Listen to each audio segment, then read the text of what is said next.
Good morning বন্ধুরা, welcome to our YouTube channel Arpita daily blog. বন্ধুরা, আজকে সামান্য কিছু উপকরণ দিয়ে তোমাদেরকে বানিয়ে দেখাবো হোমমেড হার্বাল টি। এই চাটা কিন্তু শরীরের পক্ষে ভীষণই উপকারী। সর্দি কাশি হোক বা ইনফ্লুয়েঞ্জা জ্বর হোক বা তোমরা ওয়েট লস করতে চাও, যে কোনো সমস্যার না এটা বিশাল বড় একটা সমাধান। আর খেতে কিন্তু এটা দারুণ সুস্বাদু হয়। তো যেটা লাগবে সেটা হচ্ছে তুলসী পাতা লাগবে সবচেয়ে প্রথম উপকরণ। তো এখন দেখো আমি টাটকা টাটকা তুলসী পাতাগুলো তুলে নিচ্ছি।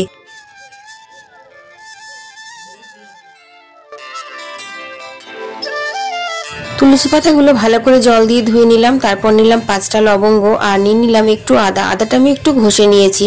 তারপর এটা 3টে ভালো করে ছিঁচে নিতে হবে। তো দেখো এই ধরনের ছিঁচলেই হবে, খুব মিহি করার দরকার নেই।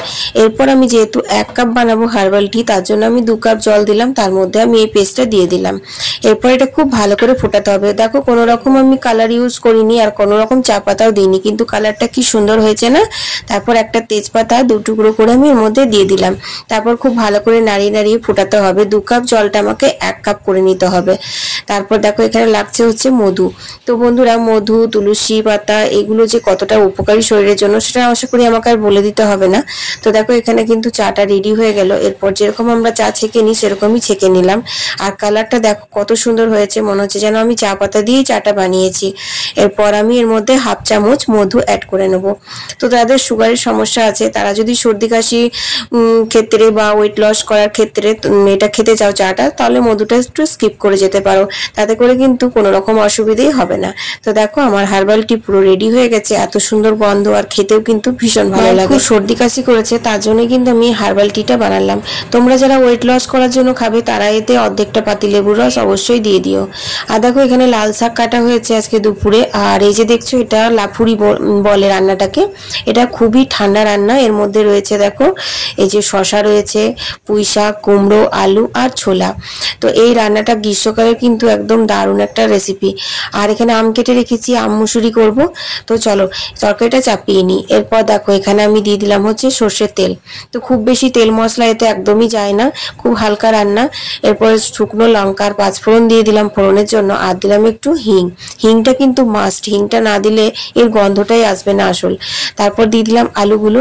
তো আলুগুলো তেলের মধ্যে আগে ভালো করে ভাজা ভাজা করে নিতে হবে। ভাজা হয়ে গেছে। এরপর আমি দেখো শসা, কুমড়ো আর পুঁই শাকটা এর মধ্যে দিয়ে দিলাম। তারপর দিয়ে দিলাম হচ্ছে ভিজানো ছোলাটা। তারপর স্বাদ মতো নুন, হলুদ। তারপরে একটু ভালো করে কষিয়ে নিতে হবে। আর মিষ্টির জন্য একটুখানি গুড় দিয়ে দিলাম আখের, কারণ এই তরকারিটা না একটু মিষ্টি মিষ্টি ভালো লাগে বেশি। হালকা ঝাল, হালকা মিষ্টি। আর নুনটা একটু মানে পরিমাণ মতন দিলে খেতে বেশ ভালোই লাগে। তো 2টো তেজপাতা দিয়ে ঢাকা দিয়ে দিলাম। আর এখানে দেখো আমি ভাতের জল গরম হয়ে গেছে, চালটাও ফেলে দিয়েছি। তো ভাতটাতে একটু হাতা দিয়ে দিচ্ছি, কারণ চাল ফেলার পরে যদি হাতা না দেওয়া হয় তাহলে কিন্তু ভাতের তলায় লেগে যাওয়ার ভয় থাকে।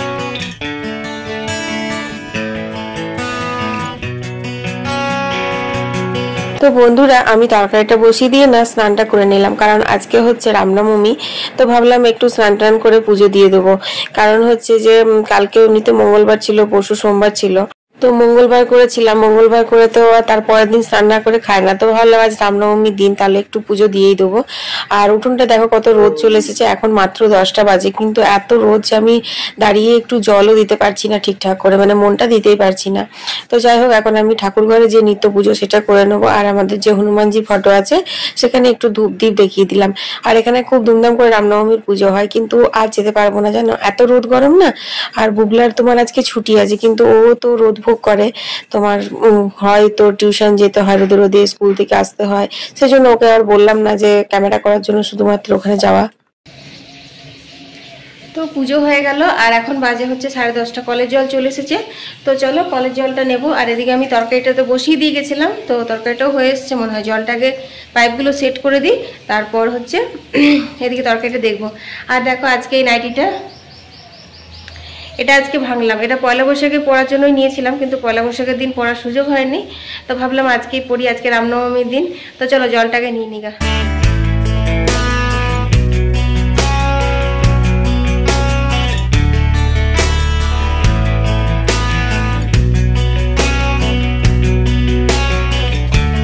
তো তো বন্ধুরা স্নান করে পুজো করে বেরিয়ে এসে দেখো কলের জল নিতে হচ্ছে, আর আমি তরকারিটা বসিয়ে দিয়ে গ্যাসটা সিম করে স্নান করতে গেছিলাম। তো দেখো এখানে আমার তরকারিটা খুব সুন্দর সেদ্ধ হয়ে গেছে। এরপর এটা নাড়াচাড়া করে নেবো, আর এটাতে কিচ্ছু নয়, শুধুমাত্র ভাজা মশলা দেবো। তো এর আগের দিন আমি লাইভ ভিডিওতে তোমাদের সাথে শেয়ার করেছিলাম যে ভাজা মশলাটা আমি কিভাবে বানিয়েছি। গোটা জিরে, তারপর ধনে আর শুকনো লঙ্কা, এইগুলো দিয়েই ভাজা মশলাটা বানিয়েছিলাম। তো এই ভাজা মশলাটা কিন্তু খুব ইম্পর্টেন্ট এই তরকারিটার জন্য। এই তরকারিটার আসল স্বাদ, আসল গন্ধ কিন্তু এই ভাজা মশলার মধ্যেই আসবে। তো চলো এবার ভাজা মশলা দিয়ে তরকারিটা নাড়াচাড়া করে আমি নামিয়ে নিই। এরপর আমি শাকটা করে নেব। তো সর্ষের তেল দিলাম আর শুকনো লঙ্কা পাঁচফোড়ন দিয়ে চাপাবো। এই শাকটা কিন্তু রসুন যদি দিয়ে দিতাম এখন এই পাঁচফোড়নের সাথে তাহলে খেতে খুব ভালো লাগতো, কিন্তু যেহেতু মা খায়, মা নিরামিষ খায়, তো আজ নিরামিষ দুরকম করে এইটুকু শাক আর করা যায় না, কারণ আমরা তো বাড়িতে মাত্র 3.5 জন মানুষ। আমার ছেলেকে আমি হাফই ধরি, ও তো অর্ধেক দিন খায় না। তো 3 জনাকার শাক মানে বুঝতে পারছো এইটুকু শাক হবে। তো তার মধ্যে আমি কিভাবে আমিষ করবো আর কিভাবে নিরামিষ করবো, তার জন্য শাকটা নিরামিষ হয়। আর মা যেদিনকে খায় না সেদিনকে আবার রসুন দিয়ে করি।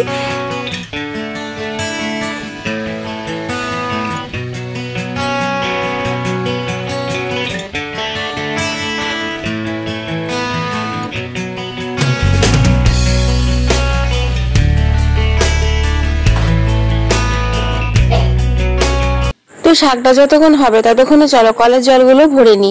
তো ড্রামগুলো সব ভরে গেছে, এখন ঘরে খাবার জলের বালতিগুলো নিতে হবে। আর বন্ধুরা মাটির হাঁড়িটা না অনেকদিন ধরে ধোবো করে ধোয়া হচ্ছিল না, আর ওর মধ্যেই জল ঢালছিলাম। আর তোমার ওরকম ভাবে বেশি দিন খাওয়া উচিত নয়, তলাতে একটু জল রয়ে যায়। তো তাই ভাবলাম আজকে একটু ভালো করে ধুয়ে মুছে মাটির হাঁড়িটায় জলটা নিয়ে নেবো। তো বুবলা আজকে ঘরে আছে, আজকে যেহেতু রামনবমী তোমরা তো জানোই। আর বুবলা এসব দেখলে পরেই মানে ওর কাছে বিশাল নতুনত্ব একটা জিনিস হয়ে যায়। তো ও মাটির হাঁড়িটা ঢোকাতে পারবে কিনা সেটাই আমার সন্দেহ, কারণ জানো তো আমি অলরেডি একটা হাঁড়ি ভেঙে ফেলেছি ধুতে গিয়ে। তো যাই হোক বুবলাই ঘর ঢুকিয়ে দিল।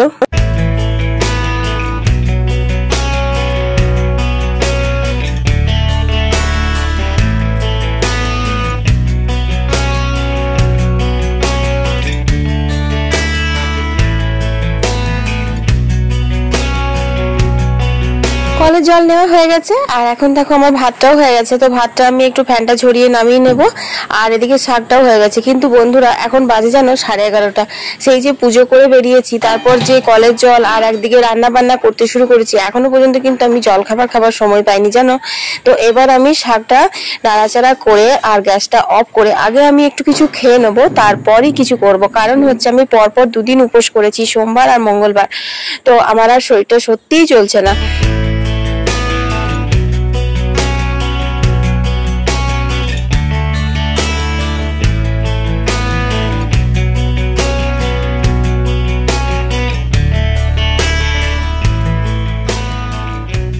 তো চলো এবার না মুসুরিটা চাপিয়ে দিই।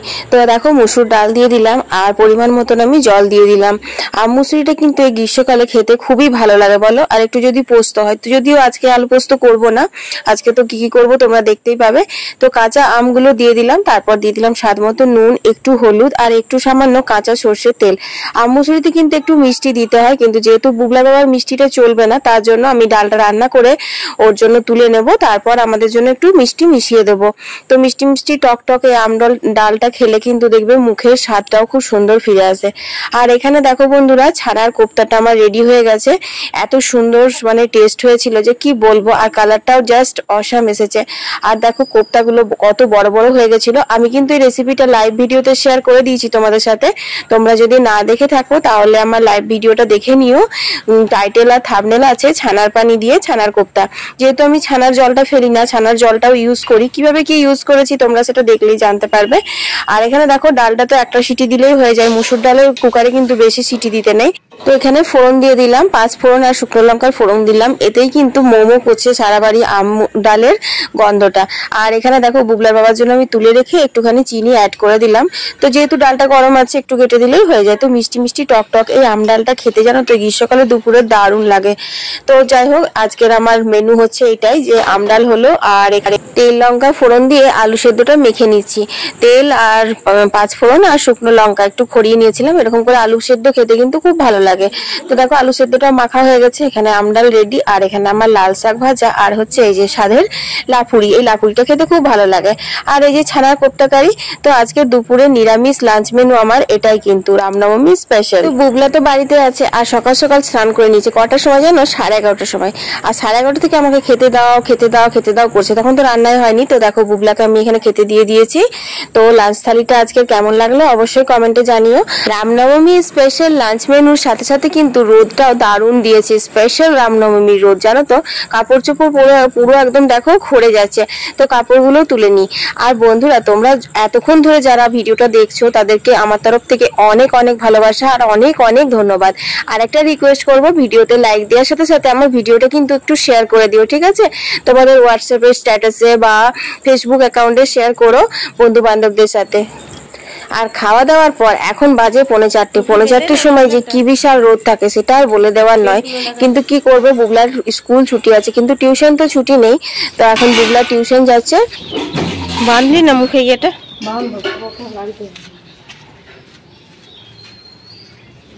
বাই। তো দেখো এখানে সারা রাস্তা ফাঁকা, একটা মানে কাক পক্ষীও নেই, এত রোদ গরম দিয়েছে আজকে, বাপরে বাপ। তো বুবলাকে টিউশন দেওয়ার পর আমি 4:15 মতো এরকম একটু শুলাম। তো একটু শুয়ে এমন ঘুমিয়েছি, কারণ কি বলতো, দুদিন ধরে উপোস করে আজ একটু ভাত খেয়েছি, তার জন্য একদম পুরো 5:45 বেজে গেছে। যখন 5:45 বাজছে তখন মা ডাকছে যে বুলটি ওর, সন্ধে হয়ে গেল। তো তারপর উঠে 1 কাপ চা মাকে করে দিলাম, আমিও একটুখানি চা খেয়ে নিলাম। আর এখন 6টা বাজে, এখন আমি সেই দুপুরে তোলা জামা কাপড়গুলো ভাঁজ করে নিচ্ছি, কারণ এগুলো রাখা ছিল তখন, আর এগুলো ভাঁজ করতে পারিনি। আর এই যে আমার বিদ্যান ছেলে সারা খাট বইগুলো ছিটিয়ে গেছিল, সেগুলো সমস্ত আমি গুছিয়ে রেখে দিলাম। শুভ সন্ধ্যা বন্ধুরা, এখন সন্ধে হয়ে গেছে। তো এখন আমরা চলে এসেছি একটু রামনবমী উপলক্ষে সন্ধে দিতে। তো আমার বান্ধবীদের সাথে দেখা হয়ে গেল। আমি জানতাম না মানে আমারই আসা ঠিক ছিল না। হঠাৎ করে সন্ধ্যাবেলায় বললাম যে আজকে রামনবমীর দিন, একটু হনুমানজির মন্দিরে প্রণাম করতেও যেতে পারলাম না। তো যেহেতু বুবলা নেই, তো বুবলা বাবা বলছে যে চলো তাহলে আমি ঘুরিয়ে নিয়ে আসছি। তো আমাদের গ্রাম থেকে মানে একদম সামনেই মন্দিরটা। তো ওখানে একটু বুবলা বাবার সাথে এলাম, তখন বান্ধবীদের সাথেও দেখা হয়ে গেল, ওরাও সন্ধে দিতে এসেছিল। আর বুবলা থাকলে কি হয় বলতো, ওকে নিয়ে আমি চলে আসি বিকালবেলায়। তোমরা তো জানো যে একা একা আমার বেরোতে একদম ভালো লাগে না। তো এটা আমাদের হনুমান মন্দির, আর এই দেখো এখানে শিব আছে, বড় শিবলিঙ্গটা অনেক বড়, এটা নাকি এখানে কেউ নামিয়ে দিয়ে গেছিল। তো এবছর এটাকে এখানে প্রতিষ্ঠা করা হলো, আর এই যে নন্দী বাবা। তারপর একদম জগন্নাথ মন্দির চলে এলাম, কারণ বজরংবলী মন্দির আর জগন্নাথ মন্দির একদমই সামনে। তো এখানে একটু সন্ধ্যা আরতি হচ্ছিল, খুব খুব খুব ভালো লাগছিল। তো আমি না আমার ফোনটা তাড়াতাড়ি করে আনতে ভুলেই গেছিলাম। তো বুবলা বাবার ফোন থেকে রেকর্ডিং করেছি। তো তোমাদেরকে ঠাকুরটা মানে এত ওখানটাতে লাইট থাকে, এই ফোনটাতে কিরকম সাদা সাদা এসেছে, কিন্তু আমার ফোনটাতে না বেশ ভালো আসে।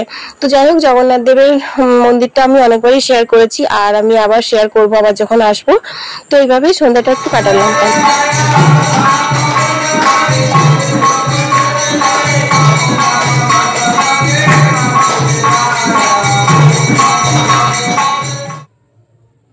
জগন্নাথ মন্দির থেকে বাড়ি এসেই দেখো আমি রান্নাঘরে আবার ঢুকে পড়েছি। তো আজকে একটু পাঁপড় ভাজা করব, যেহেতু সকাল থেকে নিরামিষ খাওয়া হয়েছে। তো মা বলছে যে মায়ের একটু সর্দিও করেছে, তো ভালো লাগছে না মুড়ি খেতে, বললো একটু পাঁপড় ভাজা কর।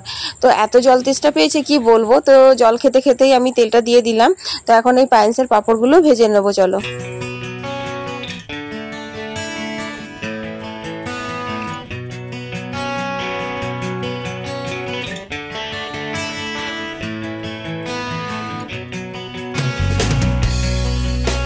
তো বন্ধুরা, এখন পাঁপড় ভাজা, চা, মুড়ি খেয়ে নেবো। তো আজকের দিনটা এইভাবেই কাটালাম। তোমাদের ভিডিওটা কেমন লাগলো অবশ্যই কমেন্টে জানিও, আর ভালো লাগলে ভিডিওতে লাইক দিও।